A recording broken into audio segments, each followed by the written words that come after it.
Hello and welcome to our YouTube channel. We hope that you will find this very interesting. If you are a Wednesday the TV series fan, then you will probably enjoy this. If so, give us a like,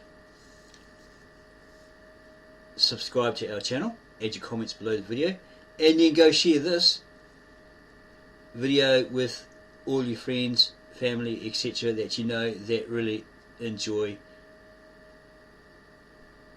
Wednesday the TV series. This particular website that we came across that had this carries an attribution non-commercial license, so there shouldn't be any problems there with YouTube, etc. This is by a person called Berkeley Herman. It's one of two apparently, reviewing Wednesday and what the world thinks about this live action TV series.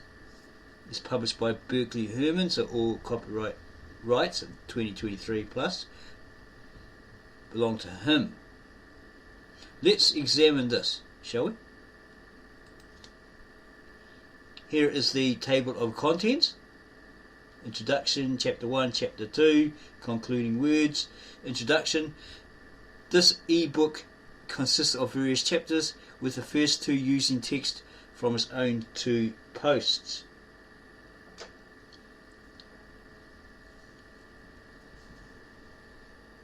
One of which is his review of this live action streaming TV series on December 7, 2022, and secondly his post on what the world thought about this series on January 9, 2023. There's also a short section with concluding words, noting that he mentions the series and reviews of The Proud Family, Louder and Prouder Season 2, RWBY Volume 9, and many other series. And he states here he may write on the second season, and if he does so, it will be posted separately on this particular website.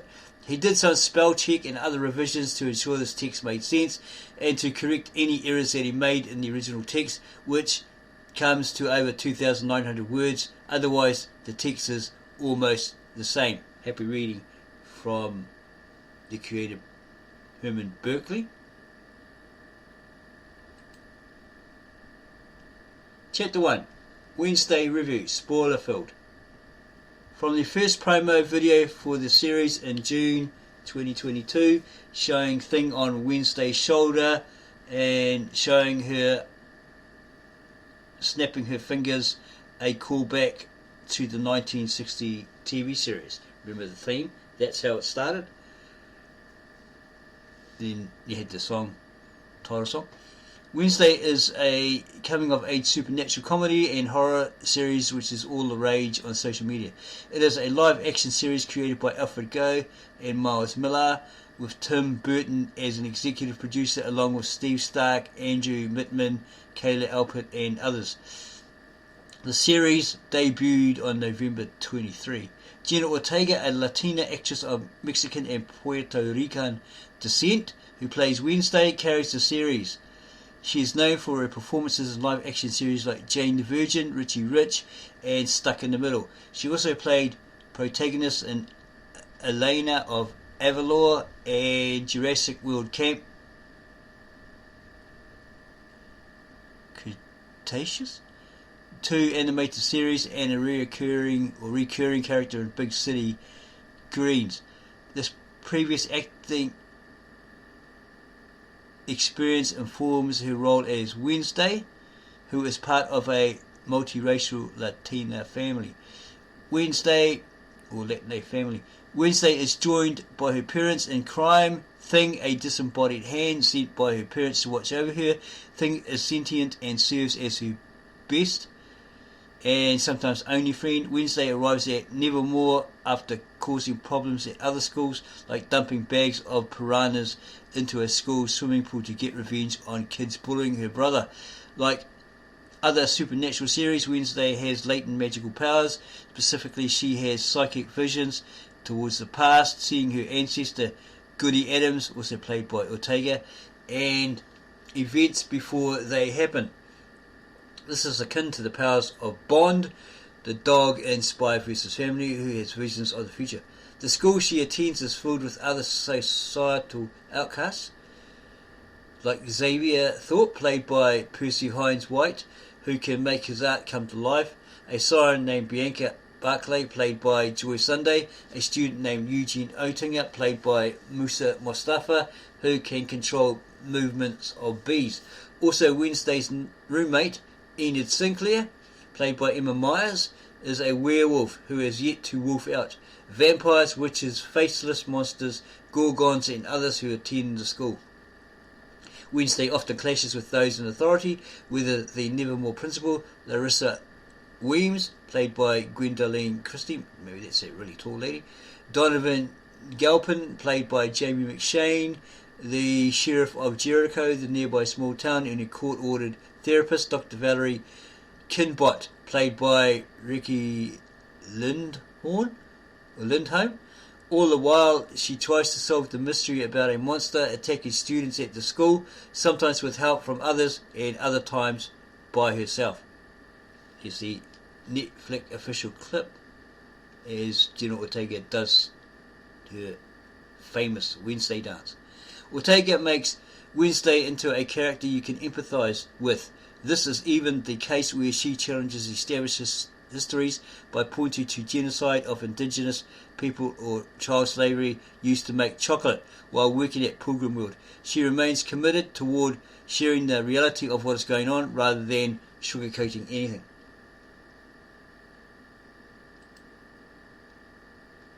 Along the way, she faces villains such as Joseph Crackstone, played by William Houston, the pilgrim forefather of Jericho who wants to kill every outcast, and a student named Rowan Laszlo, portrayed by Callum Ross, who almost kills her with his telekinesis. She fights to defend herself by any means necessary, even through sword fights or fencing. Wednesday's gothic appearance is likely intended to express her own sensitivity, self-confidence, rebellious nature, and be a wall to protect herself. It makes her distinguished and mysterious more than any other character. This is heightened by the difference from previous adaptations. For one, it is more mature with blood, gory violence, murder and gruesomeness. Secondly, in the Addams Family movies in the 1990s and the two animated films in the 2000s, Wednesday is a kid and does not have independence, always coming back to her family. In this series, such shies away from her family before coming back to them later. In the words of Jenna Ortega, the series is Nancy Drew-esque, with Ortega saying she was inspired by Ricci's performance and emphasising that she didn't want Wednesday to be nasty. She also described the performance, often on location in Romania, as very stressful and noted Burton's role in how Wednesday looked on screen, even suggesting changes to the braids Wednesday used and the style of her bangs. So maybe he's the influence of Jenna Ortega's sudden strange look, bleached eyebrows and older reptilian gothic look, perhaps. In Wednesday, there are many callbacks to the films and original television series, including finger snapping to open a secret vault and ringing a bell at the coffee shop in Jericho where Tyler works. Even so, it is different than those previous versions, as Wednesday is much more assertive, even more than when she left her family in the Addams Family too, and believed a demented scientist was her father. Apart from Morticia and Gomez, played by Catherine Zeta-Jones and Luis Guzman, other characters make a brief appearance on Wednesday. This includes the younger brother of Wednesday, Pugsley, played by Isaac Ordonez, the Addams Family butler, Lurch, played by George Versailles, and Uncle Fester, played by Fred Armisen, the uncle of Wednesday and brother of Gomez. In a somewhat surprising twist, the school's botany teacher Marilyn Thornhill is revealed as a villain after Wednesday suspects her. This is unique because Christina Ricci, who played Wednesday in The Addams Family 1991 and Addams Family Values 1993, plays as the character of Marilyn. In that way, Ricci's performance in Wednesday could be a callback to her previous portrayal, i.e. of Wednesday Addams. Apart from non-existence LGBTQ representation in Wednesday, despite some arguable same-sex romantic vibes and promotion and undertones negative toward African Americans or black people, there are other grounds to criticise the series, including the use of old known tropes, caricatures and archetypes. At times the series falls into formulaic mystery and teenage romance. An improved show would have expanded representation, perhaps even with Wednesday as asexual, bisexual or lesbian, another protagonist. Despite this, Ortega's performance gives the show its charm, especially with her deadpan humour. She makes the show you want to watch until the end, following her from abandoned houses to hidden libraries as she tries to figure out who the monster is and why it is targeting specific people. Ultimately, without Ortega at the helm, the show would fall apart. This is what Tim Burton said when she went back and re-auditioned, because she tried when she was younger and she failed. It's something she really wanted to do apparently, and she didn't get the part. Well, she's quite disappointed. But then a bit older, she tried again, and bam, she landed it, because he said she was the perfect look. Apparently, she had that. There's something about her, right? Without her, this Wednesday character in that particular show would never be. Ultimately, without Ortega at the helm, the show would fall apart. More specifically, while the other actors in the series are talented and skilled, their performances pale in comparison to Jenna Ortega's. None of them measure up to her, not even Thing. As such, the other performers are underused or even worse, miscast. This could have been remedied by the series busting apart genres rather than complying with them. Perhaps it could have been set in a college environment rather than a boarding school, which almost seems akin to Hogwarts in more ways than one. We were just thinking that. We've never seen the series, only the dance, and that was about it. We never watched the series. But that's the funny feeling we got. The next season of the series has been hinted, but has not been confirmed. Apart from any possible LGBTQ storylines, it would be good to see more world building outside the town of Jericho in the wider world. Otherwise the show would feel like High Guardian Spice or Little Witch Academia, in that it would be set in a magical school. While another series is bad, if Wednesday followed the same path, the show could become too stale and uninteresting. Furthermore, the series would be weakened if it continues to emphasize heterosexual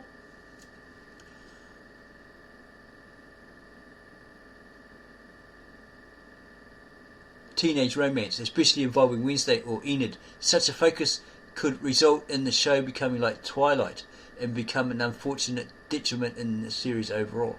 Despite this particular writer's criticisms, he tentatively recommends the series, mainly due to Ortega's acting performance, the role of Thing, and the macabre and horror vibes from the show, and he hopes that the show improves in the future. Wednesday can be watched on Netflix. And this is his rating. The acting, gave 4 stars. The writing, 3 stars. Direction, 3 stars. 3.3 overall.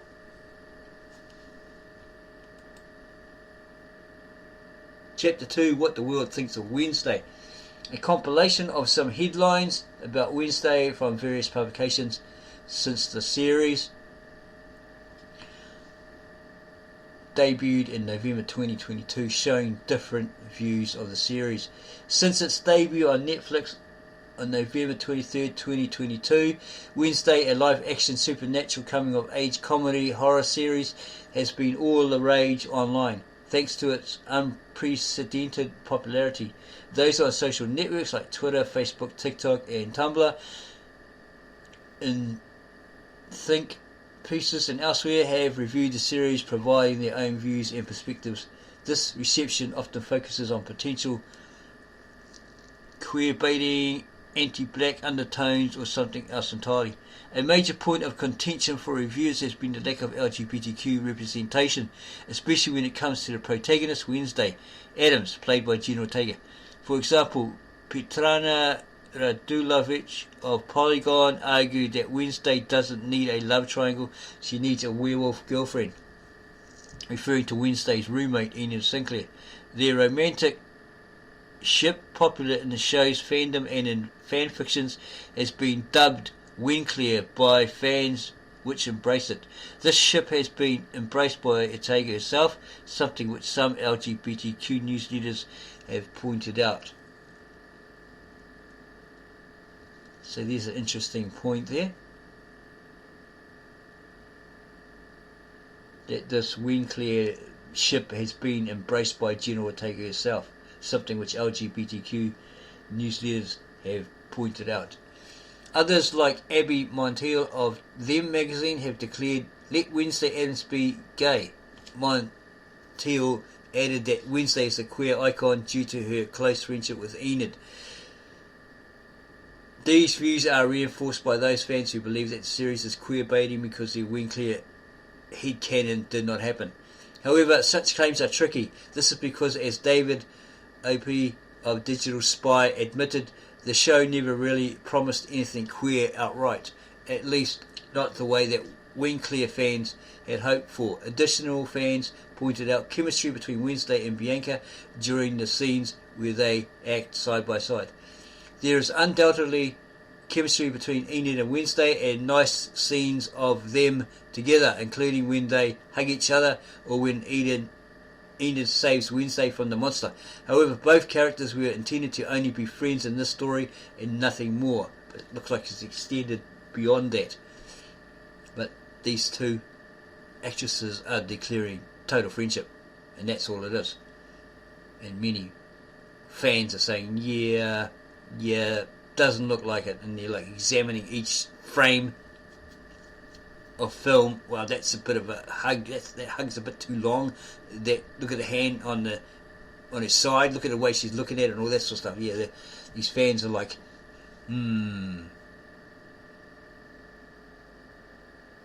Furthermore, Enid and Wednesday have romances with men. Enid has a short-lived relationship with Lucas and off-and-on relationship with Ajax Petropoulos, played by Georgie Farmer.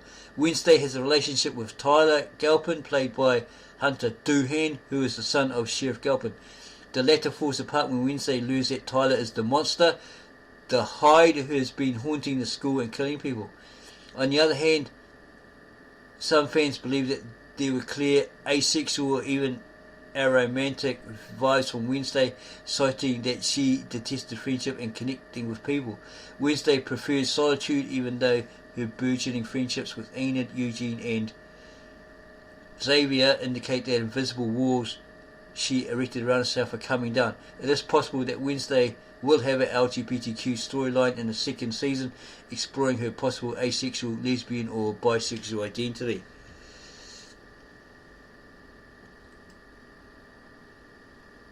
Netflix. Wednesday, I challenge you to a duel. This series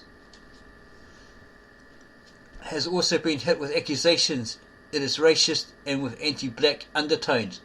On Twitter and elsewhere, the latter is reinforced in the minds of some by previous comments from Tim Burton defending his casting choices in Miss Peregrine's Home for Peculiar Children, which had a cast with little diversity. Some went further, claiming that his previous films featured token characters of colour, downplayed Jewish cultural elements, or had stereotypes of overweight people. Various social media users have criticised portrayal of black characters as villains and bullies of Wednesday. This includes a focus on Bianca as a mean girl and Lucas Walker, portrayed by Iman Marson, as a bully. The latter is the son of a corrupt mayor of Jericho, Noble Walker, portrayed by Tommy Earl Jenkins, who owns Pilgrim Land. As a result, the strong Latina representation in these series is offset by the black characters painted as a villain. While the criticisms of racism in Wednesday is well intentioned, they distort the reality. For one, Bianca and Lucas are redeemed by the end of the series, which is only 8 episodes long. Both help Wednesday fight off Joseph Crackstone and capture the suspected Hyde. Crackstone is many times worse than Jack Skellington in The Nightmare Before Christmas, a film by Burton, a character which some have described as the colonizer. Also, the deputy of Sheriff Galpin, Richie Santiago, portrayed by Luyanda Unati Luis Nyarwo, as a black woman. Bianca has more depth in her character. Kelly, a mean girl. Cleopatra in space. For one, viewers learn about how Bianca fell out with her mother, changed her name to distance herself from the morning song cult, which her mother is part of, and joined the Nightshades. She is integral to the story because she is Xavier's ex-girlfriend. Lucas assists Wednesday by providing information which helps her recognise who the monster really is, and he connects with Bianca.